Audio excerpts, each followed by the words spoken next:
Hello students, in this video I am going to start chapter 3 of unit 1 class 11th physics whose name is measurement of length, mass and time.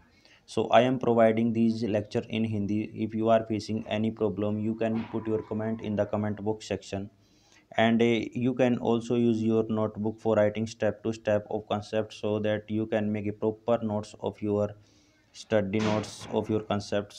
So let's start. तो चलिए इसको start करते हैं. देखिए जो third chapter हमारे पास वो है measurement of length, mass and time. यानी कि लेंथ को मेजरमेंट करेंगे हम, मास को करेंगे और टाइम को करेंगे. तो सबसे पहले हम मेजरमेंट ऑफ लेंथ को देखते हैं. तो मेजरमेंट ऑफ लेंथ के हमारे पास दो तरीके हैं. एक तो हमारे पास डायरेक्ट मेथड होता है. देखिए डायरेक्ट मेथड में हम क्या करते हैं, हम जैसे अगर हमें कोई भी लेंथ को मेज़र करना है, यहाँ से ए से बी को मेज़र करना, तो हम क्या करेंगे, यहाँ पे कोई भी एक ऑर्डिनरी स्केल पुट करेंगे इस तरीके से और वहाँ पे हम लेंथ को मेज़र कर लेंगे.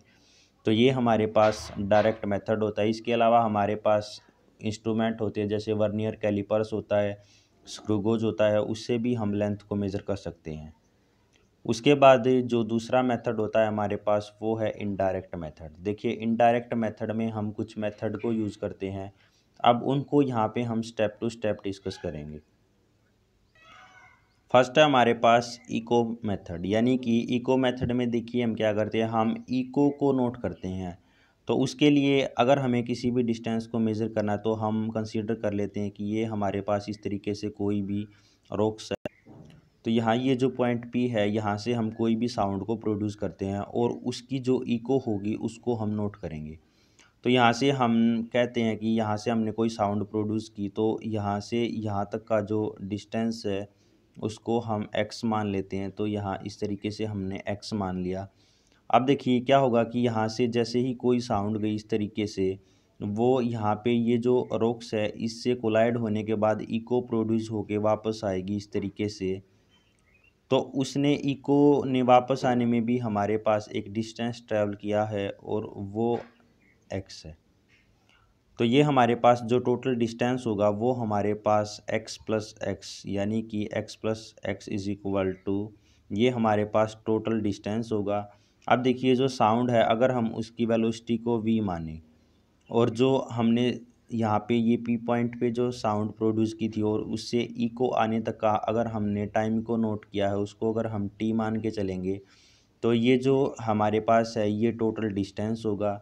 अब डिस्टेंस होता है हमारे पास स्पीड इनटू टाइम. तो जो साउंड की स्पीड हो गई वो वी हो गई इनटू टाइम हो गया. तो ये हमारे पास x plus x is equal to v into t हो गया. तो ये आएगा हमारे पास 2x is equal to v into t. और x की वैल्यू को अगर हम यहाँ से निकालें तो x की वैल्यू आएगी v into t by 2.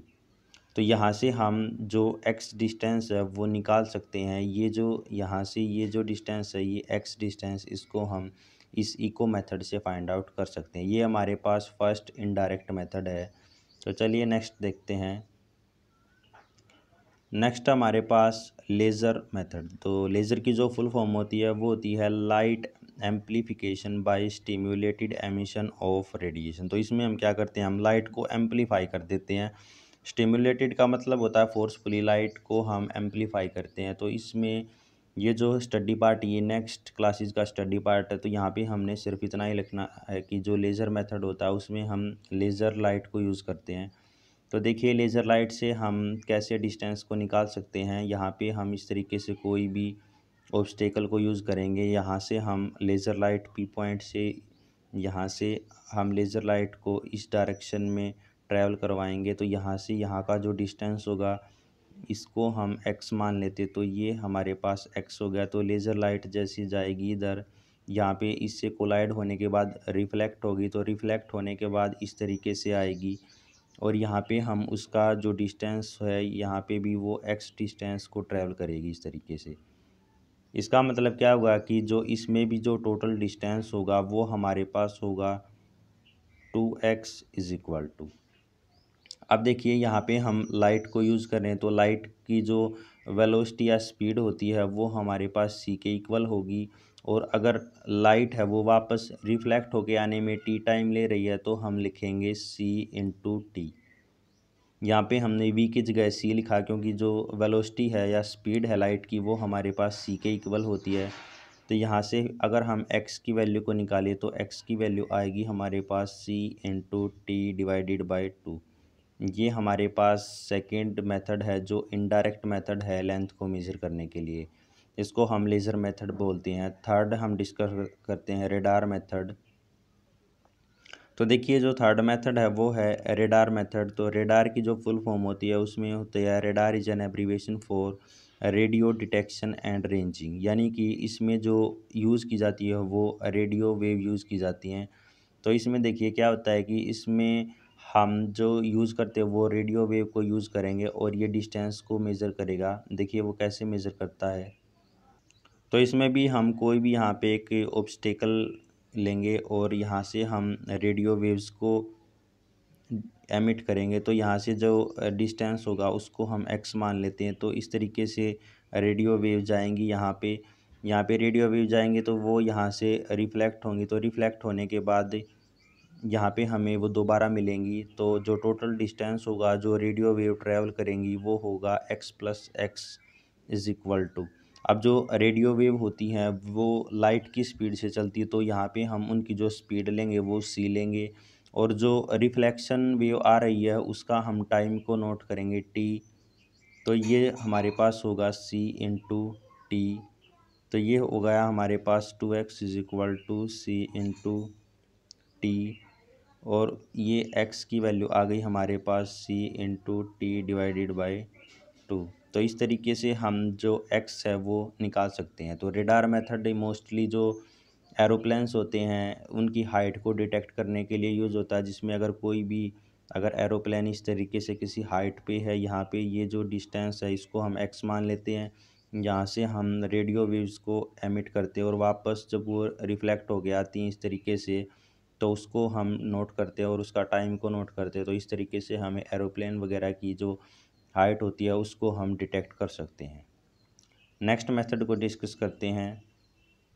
Next है हमारे पास सोनार मेथड। तो देखिए जो सोनार है वो एक शॉर्ट फॉर्म है साउंड नेविगेशन एंड रेंजिंग की। तो सोनार की फुल फॉर्म को हम कह सकते हैं साउंड नेविगेशन एंड रेंजिंग। तो इसमें जो वेव यूज़ की जाती है वो हमारे पास साउंड वेव यूज़ की जाती हैं। जो अल्ट्रासोनिक वेव्स होती हैं उसको इसमें यूज़ किया जाता है।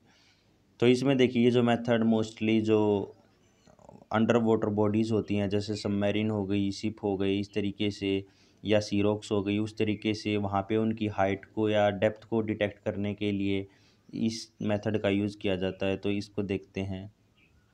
तो यहाँ पे देखिए यहाँ पे ये जो टी पॉइंट है यहाँ से हम कोई भी साउंड को प्रोड्यूस करते हैं तो वो साउंड पहले इस तरीके से यहाँ इधर ट्रैवल करती है। ये जो सीरोक है यहाँ से वो जो साउंड है वो रिफ्लेक्ट होगी इस तरीके से। तो जो रिफ्लेक्ट साउंड होगी उसको हम नोट करेंगे। तो जो साउंड है उसने टोटल डिस्टेंस जो ट्रैवल किया वो किया x प्लस एक्स। अब जो साउंड की वेलोसिटी है वो उसको हम v लेंगे और जो रिफ्लेक्शन साउंड है उसका हम टाइम को नोट करेंगे t। तो ये होगा हमारे पास v इंटू टी। तो ये हो गया हमारे पास इस तरीके से 2x is equal to v into t. और यहाँ से अगर हम x की वैल्यू को निकालें तो x की जो वैल्यू आएगी वो आएगी v इंटू टी बाई 2। तो ये भी हमारे पास एक डिस्टेंस को मेज़र करने के लिए इनडायरेक्ट मेथड है जिसको हम सोनार मेथड बोलते हैं। अब एक न्यूमेरिकल देखते हैं। A rock under water is 2900 metre deep. Calculate the time in which an ultrasonic signal will return after reflection from the rock. Take velocity of ultrasonic wave in water 1.45 kilometre per second. तो यहाँ पे हमें देखिए यहाँ पे रोक है वो उसकी डेप्थ दी हुई है 2900। तो इसमें जो हम x को लेंगे वो 2900 लेंगे। अब जो वेलोसिटी है वो भी हमें दी हुई है 1.45 किलोमीटर पर सेकंड। तो इसको मीटर में चेंज करेंगे तो ये आएगा 1450 मीटर पर सेकंड।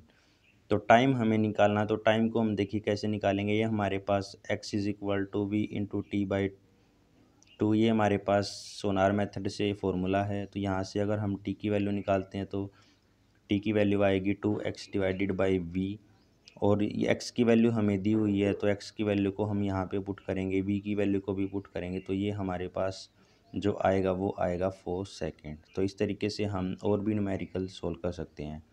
तो इस वीडियो में हमने यहाँ पे कुछ मेथड डिस्कस किए, आगे आने वाली वीडियो में इसकी कुछ और मेथड देखेंगे। So thanks for watching.